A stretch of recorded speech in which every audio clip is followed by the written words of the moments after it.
লোকসভা নির্বাচনে দেশের ভবিষ্যৎ কী তা স্থির হবে 4 জুন। ইতিমধ্যেই সাধারণ মানুষ 2 দফার ভোটে নিজেদের রায়দান করে নিয়েছে। বাংলায় 7 দফা নির্বাচন হবে, যার মধ্যে 2 দফা অলরেডি হয়ে গিয়েছে। এই 7 দফা নির্বাচনের মধ্যে যে হাই প্রোফাইল একাধিক ক্যান্ডিডেটের নাম সামনে এসেছে, তার মধ্যে অন্যতম তাপস রায়। আজকে আমরা রয়েছি উত্তর কলকাতার বিজেপির প্রার্থী তাপস রায়ের সঙ্গে। তাপসদা, স্পোর্টস স্ক্রিনে আপনাকে স্বাগত। নমস্কার। তাপসদা, আপনি ছাত্র রাজনীতি থেকে উঠে এসেছেন এবং আপনি যে রাজনীতিটা করেছেন প্রথমে কংগ্রেস এবং তারপর তৃণমূল কংগ্রেসের হয়ে করার পর আপনি একটা ভিন্ন ধারার রাজনৈতিক দলের সঙ্গে যুক্ত হয়েছেন। তো এই ট্রানজিশনটা মানিয়ে নেওয়াটা প্রথম দিকে কোনো অসুবিধা নেই। দেশের কাজ করব, সমাজের কাজ করব, মানুষের কাজ করব। অসুবিধাটা কোথায়? কোনো অসুবিধা নেই তো।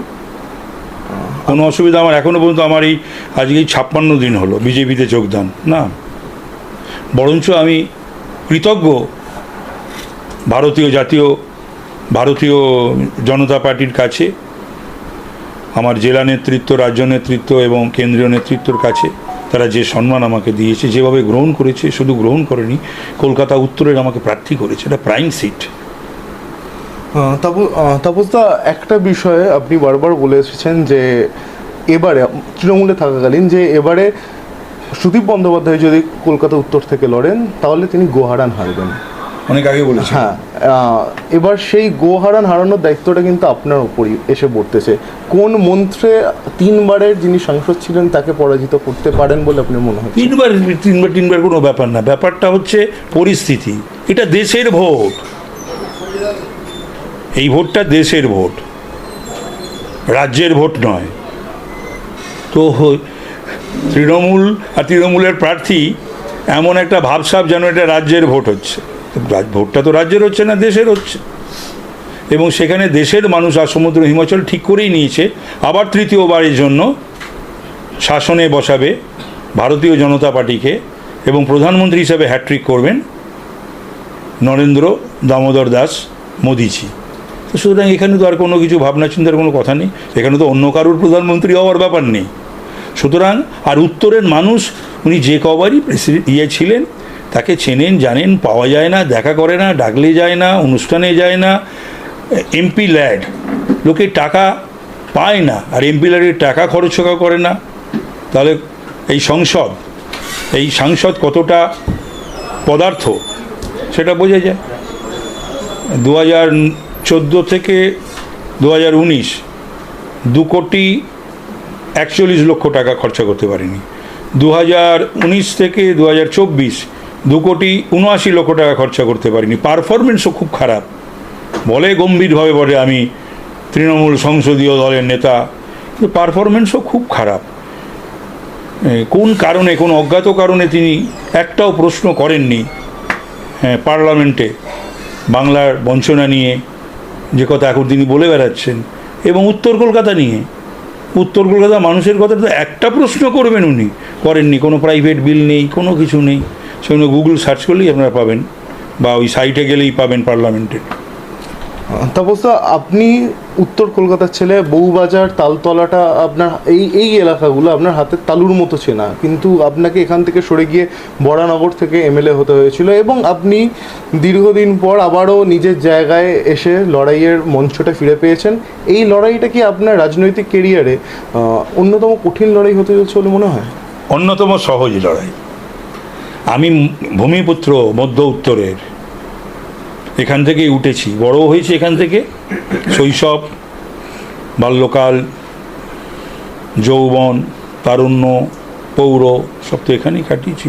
রাজনীতিরও আমার শুরু এখান থেকে। এখানকারই কাউন্সিলর একাধিকবার, এমএলএ একাধিকবার, ছাত্র আন্দোলন, যুব আন্দোলন সব তো এই জায়গা থেকে। আমি তো বহরমপুরিয়া নই। একটা বিষয়, রাজনীতির যখনই ভোটের কথা পশ্চিমবঙ্গের নিরিখে আসে তখনই উঠে আসে হিংসার কথা।